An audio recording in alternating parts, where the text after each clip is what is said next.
Floralicia habló de historias, de 23 millones de historias. Yo voy a contar 3. Judith Arcia tiene 3 años preparando 200 almuerzos diarios para los niños de La Vega. Cada uno de estos muchachitos se presenta ya con un envase, que puede ser un envase de crema arroz polio, puede ser un envase de Mavesa.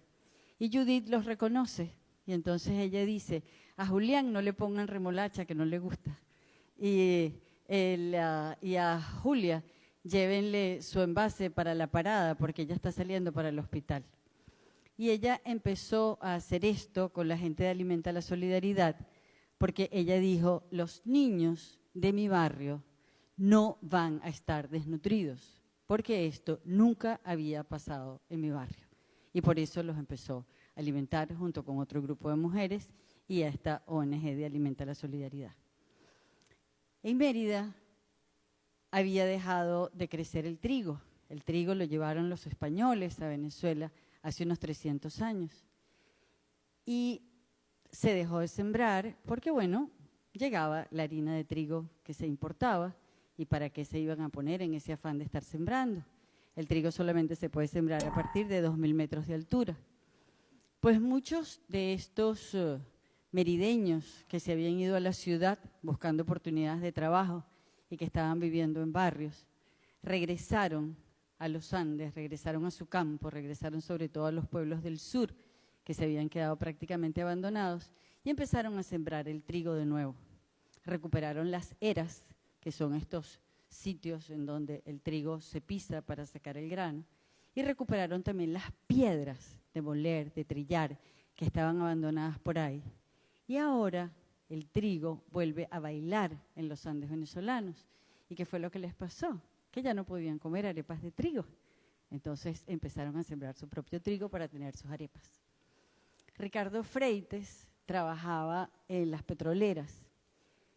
Lo botaron de las petroleras y Ricardo, su papá se murió, tenía una finca en Guárico por Corozopando, y Ricardo se fue para esa finca. Nunca se había ocupado Ricardo del llano, nunca se había ocupado del ganado, y decidió no solamente que iba a aprender todo lo que había visto que hacía su papá, sino que además lo quiso compartir con el resto de los venezolanos. Y entonces hizo de Las Caretas un campamento, una posada, que se convirtió en modelo para el llano, porque se dedicó a hacerle primero un museo a su papá dentro del hato, donde cuenta la historia de los hatos llaneros, de cada uno de los materiales que se utilizan, donde mientras estás desayunando ves el ordeño ahí al lado, y donde prepara pura comida llanera maravillosa. Es la primera vez que nos comimos un asopado de pato o que nos comimos un pastel de babo. Estas son historias de arraigo. Nadie nace con arraigo. El arraigo se construye. ¿Cómo se construye el arraigo? Cada quien decide cómo lo quiere construir. En mi caso, yo decidí construir el arraigo viajando por Venezuela. Y después de tanto viajar por Venezuela, el arraigo se convirtió en una fortaleza inquebrantable. A mí no hay nada que me saque de Venezuela. O sea, yo estoy absolutamente sembrada en Venezuela a punta de arraigo de tanto conocerla. ¿Para qué sirve el arraigo? El arraigo sirve para darnos una fortaleza inquebrantable, una fortaleza imbatible, porque lo que te duele, lo que conoces, lo que amas desbarrancadamente, lo defiendes y lo proteges y lo quieres.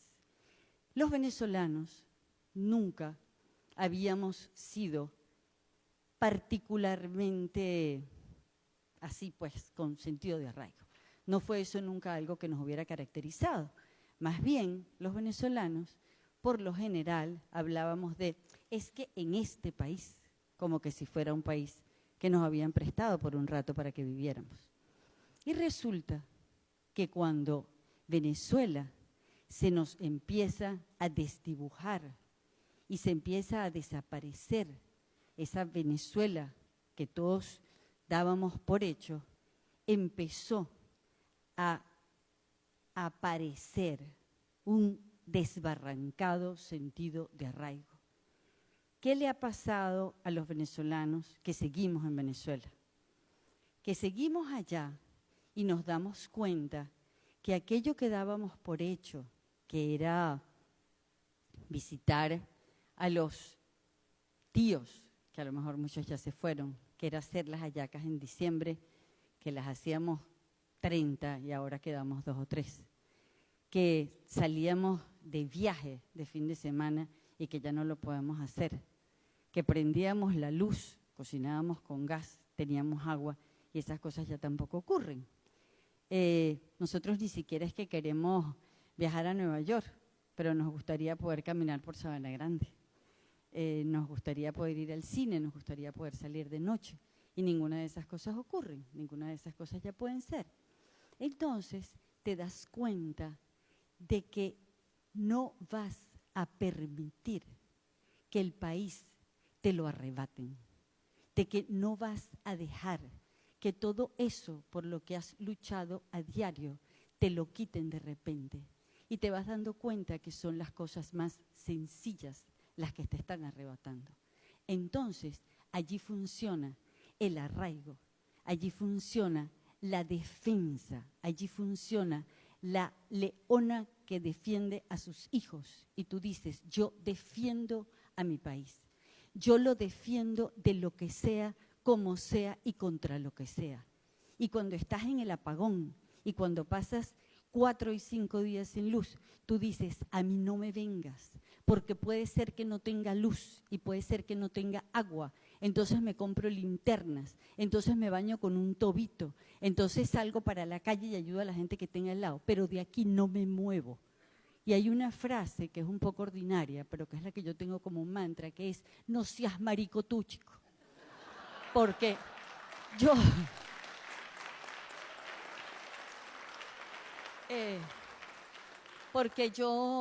porque yo no me voy, pues, porque yo no me voy, porque yo quiero bien a Venezuela y por lo tanto yo no me voy. Entonces, esos somos los venezolanos que seguimos en Venezuela. Ahora, ¿qué pasa con los venezolanos que se tuvieron que ir de Venezuela? Porque hay muchos que tomaron la decisión de irse. Nadie se va de donde está bien, nadie se va de donde es feliz.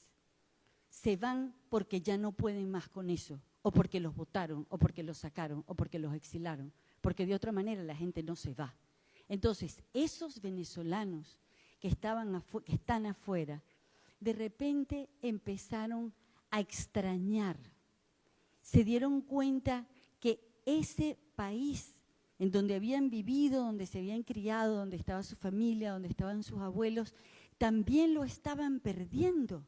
Y que aun cuando ellos vivieran en otra parte, eso significaba que no podían regresar, que ya no tenían un terruño, que ya no tenían ese sitio del que tú hablas y es la venezolanidad, es el país, es tu pasaporte, es tu cédula, que eso se les estaba desapareciendo.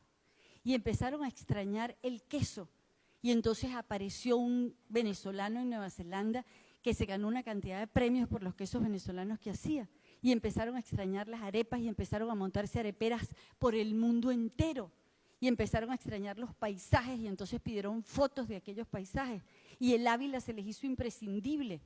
Y soñaban todo el tiempo con las playas. Y ni siquiera podían ir a visitar ese país del que habían salido obligados, a lo mejor con 2 o 3 maletas, o a lo mejor sin ninguna maleta porque se fueron de vacaciones y después no pudieron entrar, como sabemos de tantísimos casos que hay. Entonces, ¿qué unió a esos venezolanos que seguimos en Venezuela con estos venezolanos que salieron de Venezuela? Nos unió el arraigo, nos unió la pertenencia, nos unió la urgencia de salvar ese país que de repente todos descubrimos que lo amábamos desbarrancadamente, que tenía de todo y que nosotros lo queremos recuperar porque es el nuestro, porque cada quien tiene solamente un país y este es el nuestro. Aquí tenemos 2 días, los que estamos allá y los que salieron de allá, trabajando todo el mundo junto para ver cómo nosotros reconstruimos a Venezuela. Entonces, esa fortaleza, esa es la fortaleza del arraigo. Eso es lo que nosotros tenemos que cultivar permanentemente, porque nosotros seremos recordados como los ciudadanos que defendieron y salvaron a su país con la fortaleza del arraigo. Los venezolanos que no nos dejamos. Muchísimas gracias.